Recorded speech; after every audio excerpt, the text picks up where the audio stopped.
ማለት ፈልጋለሁ። ከምንም ነገር ባሻገር ደግሞ የዚህን ዓመት አዲስ ዓመት በዓላችንን አከባበር የተለየ የሚያደርገው ትናንትና የሁላችንም ኩራት የነበረ ሁላችንም ለዘመናት ስንቆጭበት የነበረው ታላቁን አባይ ገድበን ለኢትዮጵያውያን ብሎም ለጥቁር አፍሪካውያን ሕዝቦች በሙሉ ዳግም አድዋን እንድናረጋግጥ እግዚአብሔር ስለረዳንና ሁላችንም ደስ ስላሰኘን እንኳን ደስ ያላችሁ ማለት ፈልጋለሁ። እንግዲህ ስንተባበር አንድ ላይ ስንቆም እጅ ለእጅ ስንያያዝ ምን መስራት እንደምንችል ለዓለም ያሳየንበት ዓመት ነው ብዬ ነው የማስበው።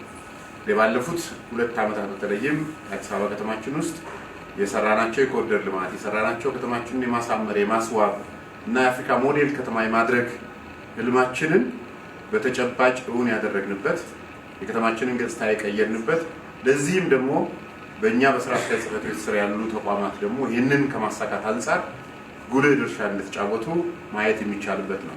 ከዚህ አንጻር ያለውን በምናይበት ጊዜ አዲስ አበባ የዛሬ 4 ዓመት 5 ዓመት ብናያት በቆሻሻዋ የምትታወቅ ነች። በእግራችን ወክ ማድረግ የማንችልበት ጉድጓድ የበዛበት ንጹህ ያልሆነ ክረምት በመጣ ቁጥር ወይም ክረምት በወጣ ቁጥር አብዛኞቻችን ለተለያየ መተንፈሻ አካል በሽታ የምንጋለጥበት የነበረውን ከተማ ቀይረን ዛሬ አዲስ አበባ ከተማ በጽዳቷ ለሁሉም የአፍሪካውያን ከተማ ሞዴል የሆነች ከተማ እንድታደርግ ማድረግ ያስቻለው እኛና ለእኛ ተጠሪ የሆነ ተቋም በጋራ የሰራነው ስራ ነው።